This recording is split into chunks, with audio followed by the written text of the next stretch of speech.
Hello and welcome to this new episode of the WCO Integrity web series hosted by the Anti-Corruption and Integrity Promotion Program. As you know, our purpose here is to invite customs experts from around the world and shed some light on issues relating to integrity in customs.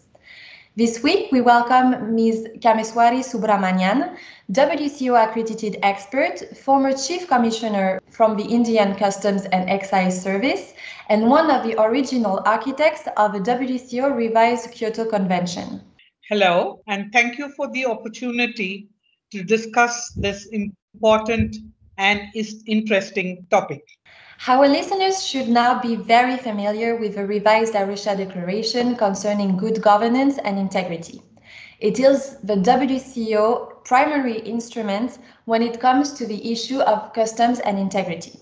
It lists 10 key factors based on members' experience as what is important to look at when fighting corruption in customs. We understand that two of these key factors, in particular, make reference to another important WCO policy instrument, the WCO Revised Kyoto Convention, or RKC. Would you please tell us a bit more about that? Yes, certainly. Two specific key factors you mention are the regulatory framework and reform and modernization. I will quickly read what the declaration actually says about them. Regarding regulatory framework, it says customs laws, regulations, administrative guidelines, and procedures should be harmonized and simplified to the greatest possible extent so that customs formalities can proceed without undue burden. This process involves the adoption of internationally agreed conventions, other instruments and accepted standards.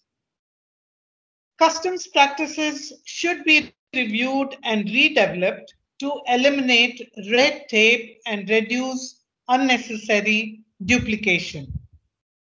Duty rates should be moderated where possible, and exemptions to standard rules be minimized. Systems and procedures should be in accordance with the revised International Convention on the simplification and harmonization of customs procedures, the revised Kyoto Convention. And now about reform and modernization. It says, corruption typically occurs in situations where outdated and inefficient practices are employed and where clients have an incentive to attempt to avoid slow or burdensome procedures by offering bribes and paying facilitation fees. Customs administrations should reform and modernize their systems and procedures to eliminate any perceived advantages which might be obtained through circumventing official requirements. Such reform and modernization initiatives should be comprehensive in nature and focus on all aspects of customs operations and performance.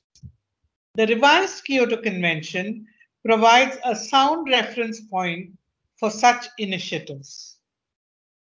So, as you can see, there are many similarities between them, and they both refer to the WCO Revised Kyoto Convention, or as we briefly call it, RKC.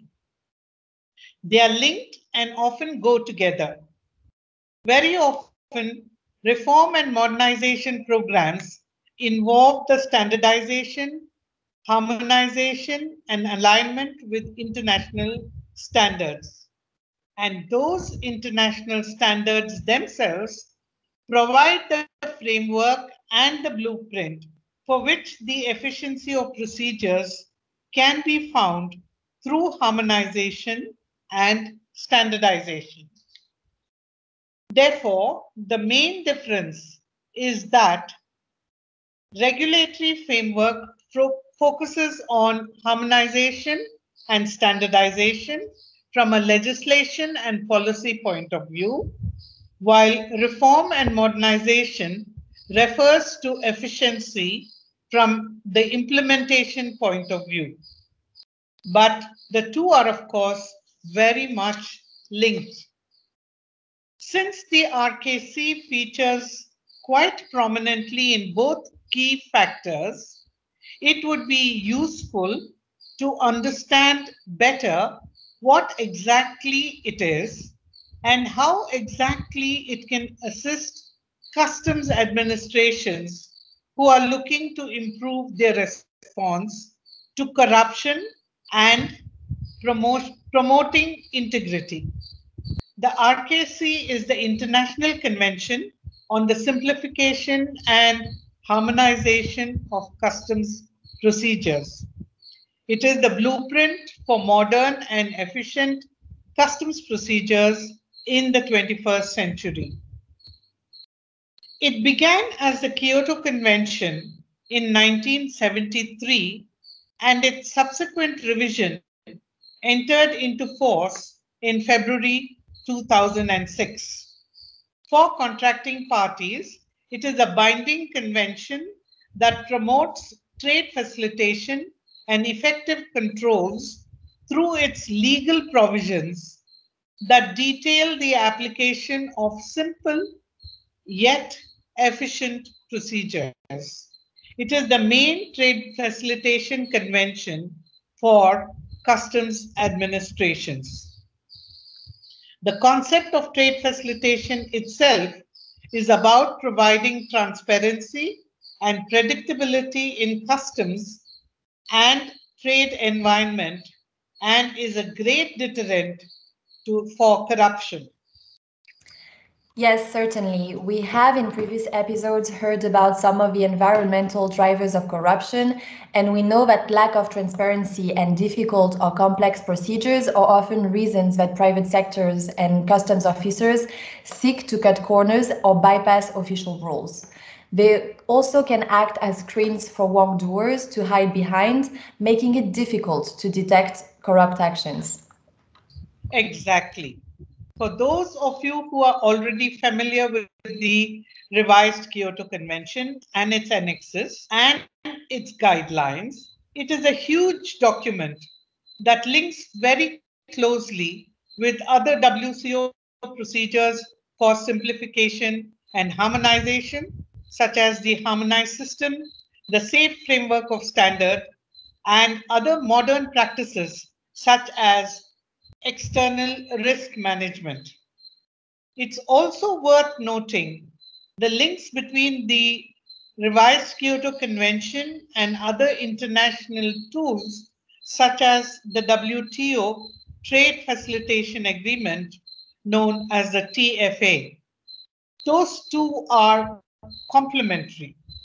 The TFA outlines what a customs administration should do to facilitate trade, whereas the revised Kyoto Convention goes into details on how they should do it. They therefore support one another.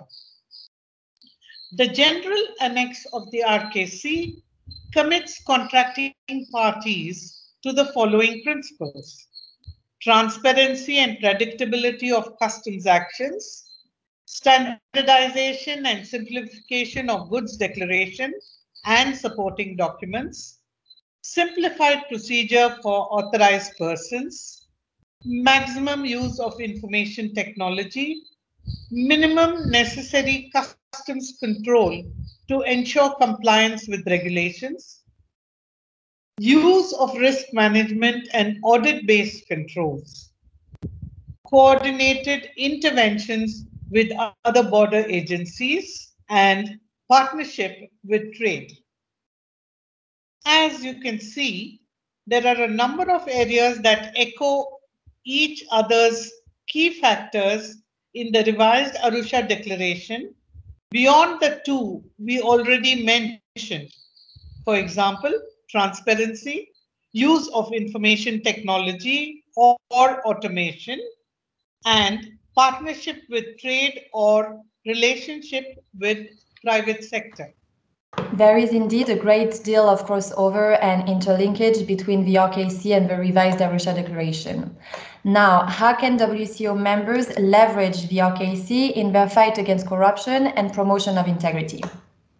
As mentioned, the revised Kyoto Convention, its various specific annexes, chapters, and guidelines contain a huge amount of detail as to how customs administration can implement the core principles outlined in the general annex. You can see here again some of the extent of the overlap between the RKC and the revised Arusha Declaration. Being aware of these interlinkages is important for administration to know that they can access a great deal of information that can guide them on implementing various key factors of the revised Arusha Declaration. For example, when the declaration mentions the importance of transparency, administrations can refer to the RKC standards on the publication and availability of information. Regarding regulatory framework and harmonization of customs procedures, the RKC refers to guidelines on formalities prior to the lodgement of goods declaration, customs transit, transshipment, appeals in customs matters, etc. The latter is also connected with relationship with the private sector, the last key factor of the revised Arusha Declaration. More to support process improvement and efficiency under the revised Arusha Declaration, key factors of reform and modernization can be found in the RKC guidelines on clearance and other customs formalities, or those on customs control. For many of these areas, there are also WCO tools and guidelines, such as those previously mentioned, that can help administrations go deeper into their reforms. Thank you very much for these insights. Clearly, for those administrations that are looking to take concrete actions towards implementing the revised Arusha Declaration, the RKC is an excellent place to start.